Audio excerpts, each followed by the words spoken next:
everyone, I'm Toby. I work as a design engineer at GitHub, and I have two very exciting announcements today. Before that though, I want to talk about this tiny duo. They act as characters usually in the background when we communicate at GitHub in most contexts, be it through the GitHub mark in the edge of your screen when you're using GitHub or around it somewhere. Sometimes they act as protagonists in the universe and explore our products and themselves, and they are an adventurous and expressive duo. They are usually background characters, but today, just for this presentation, they will be the protagonists. Now, usually when we communicate at GitHub, of course, everything that we communicate is usually done through typography, be it through our homepage, our product pages, or when we tell community stories through the README project. Whatever we do, type is everywhere. That type needs to be clear, expressive, so that we can communicate things beyond just the words that we're putting on a page, but also, especially on the web, performant. Now today, to help you solve for that problem space, we are introducing two new open source projects from GitHub. The first one is Mona Sans. Mona Sans is a strong and versatile typeface, designed with Degarism, a type foundry, and inspired by industrial-era grotesques. She works super well across product, web, and print. She's the main typeface that we use throughout GitHub. This entire presentation is mostly set in Mona Sans, and also, for example, when we communicate at Universe. She works really well in body, in UI, and of course in headers too. The second project that we're announcing today is Hubot Sans. Hubot Sans is Mona's sidekick, with a more geometric accent for a technical and distinctive feel, perfect for headers and pull quotes. Hubot Sans is inspired by Mono fonts. It's not a Mono font, but if you're talking about code or technical concepts, Hubot Sans is great for getting that type of feel, yet remaining very legible and readable. Now, both of these fonts come in a variety of variants. Mona Sans and Hubot Sans come as a thin variant, especially great for when you're designing something large but still want to maintain a light feel. And they go all the way up to black, and they can be with you through thick and thin and everything in between to communicate well across all your contexts. They also both come in a narrow variant, and especially great when you have less space or want to communicate with a different type of feeling, and they go all the way up to wide.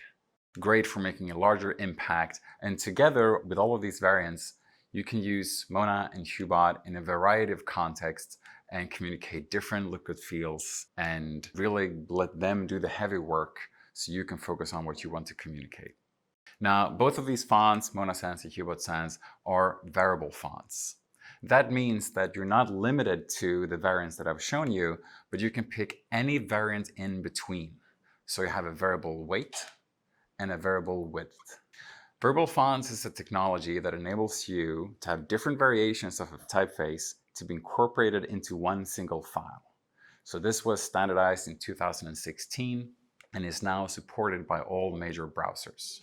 So let's just take a minute to think about how that works and why this was spec'd.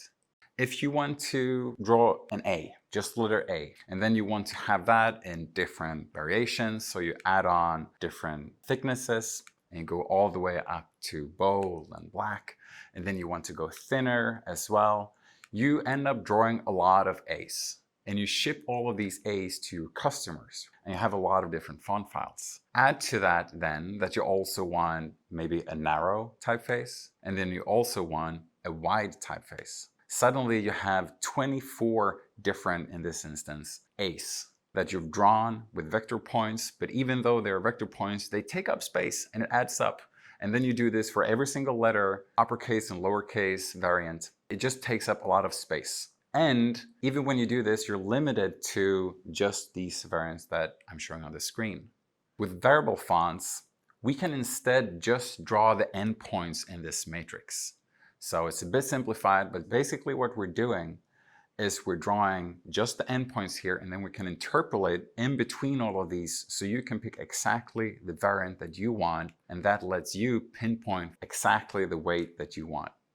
So basically what you get is one file with infinite possibilities. Getting started is fairly easy.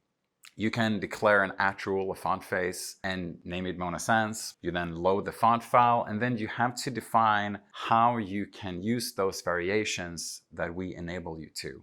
So in this instance, you have to set font weight, goes from 200 to 900, and then font stretch, which is narrow or wide, it goes from 75 to 125. Then you can use that like any other font. So you can set font family, Mona Sans, and then for example on headers, you can set font weight 800 and font stretch 125 for a very wide and impactful header. Now this is the cool thing. You can of course set this to any number that you want. It doesn't have to be an even number. So if you really like Mona Sans or Hubot Sans at font weight 835 and font stretch 119.25, you can of course use that too. And this is a great and powerful feature of variable fonts. You can tweak them exactly how you want, and you can also do that in a single instance. For example here, in this poster, the word Mona and Hubot line up perfectly, even though naturally the word Mona and Hubot doesn't align vertically. So we're just stretching the word Mona here just a little bit so that its width is exactly the same as that of Hubot, so that we can get this movie-esque poster look and feel for this poster. So that means with variable fonts that we can be performant, but also incredibly expressive. When we started using these fonts internally at GitHub, and we now use them in production, we typically saw that on any given page, we went from loading 6 different font files to just 1.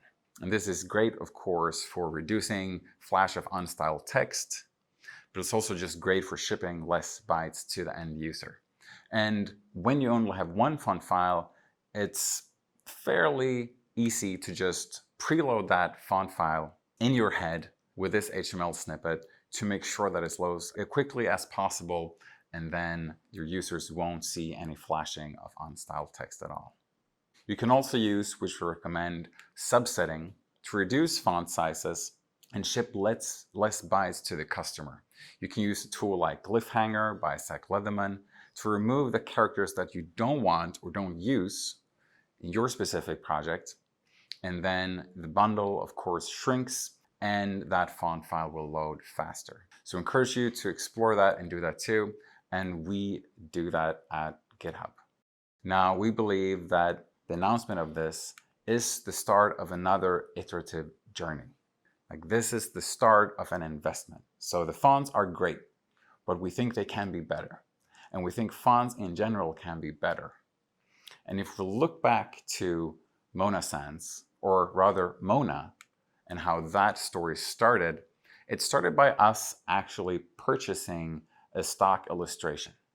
And we used it on 404 pages and 500 pages and stuff like this. But then she grew into our brand. She grew into GitHub, and we started playing around with adding things like adding a hat, adding a glass, adding a drink.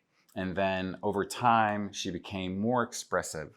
And now she is often found in aspirational instances exploring GitHub and the GitHub universe. So today, Mona Sans and Hubot Sans are available for you to use in your open source projects. They are free to use.